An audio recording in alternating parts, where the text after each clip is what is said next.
Dustin, thank you for taking the time. It's a real delight and privilege to have you on our Humans in AI series.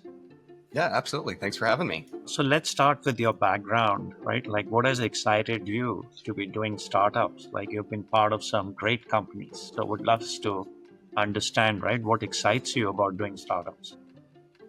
Yeah, I think a lot of my career has just been kind of what I call path dependent, just kind of one step after another. So really started while I was in school with Zuck, and we were just undergrads and solving problems for ourselves, and that kind of led into Facebook, and left to move to California about 20 years ago.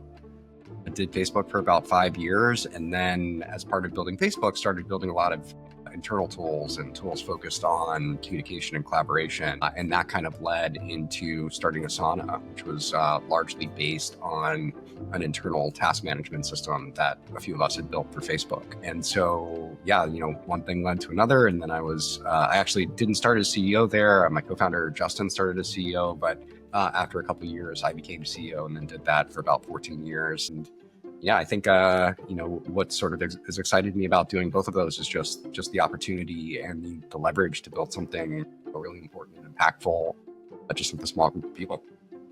Our belief at Mayfield is, even though there might be some pain, like there is always with some new tech wave, but eventually we believe humans need to endorse this new technology because it will collaborate with us and get us superhuman skills. So what are some of the things you saw at Asana and you're seeing with your new efforts? You mentioned Anthropic. Like, how does this human AI collaboration work so that it's more for the benefit of everybody? I think a lot of it has to do with making it easier kind of for the AIs to collaborate with the humans. I think a lot of people have conceptualized agents as sort of completely independent. They try and replace an entire person and just sort of like plug into a customer support workflow or something like that. And I think that breaks down really quickly because, you have sort of intent drift and errors and unintended things like offering customers refunds or, just saying the wrong thing to the customer. And I think the solution to that is basically to bring humans in the loop in a really smart way.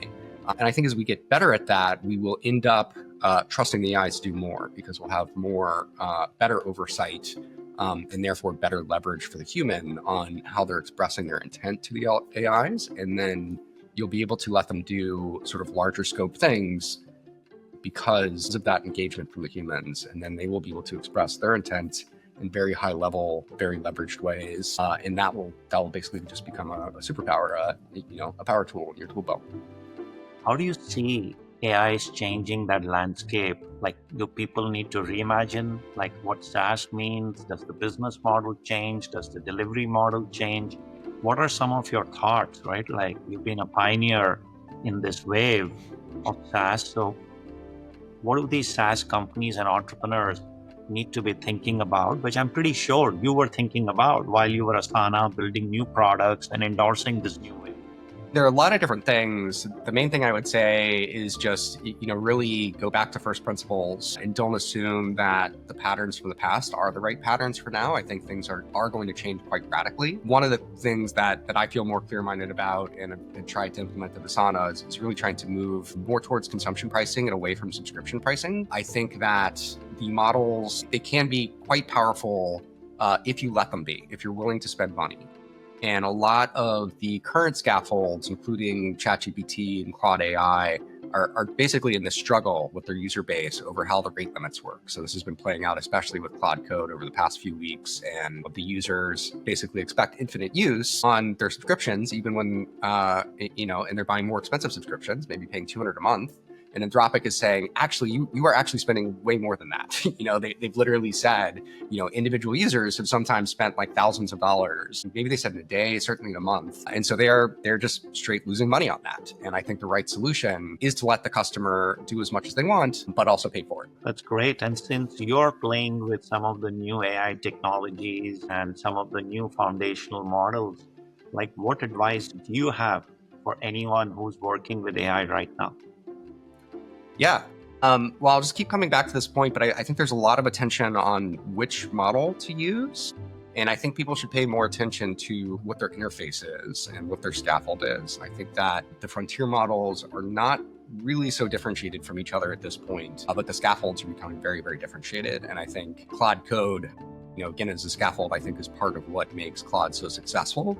I do think Claude 4 Opus is a very special model, but like not that much better than the others. I think it is the scaffold that is making it go so far. Got it. No, really appreciate your time and thank you for appearing on this podcast. And I think it'll go a long way for the audience. Thank you. Absolutely. Yeah. Thank you for having me.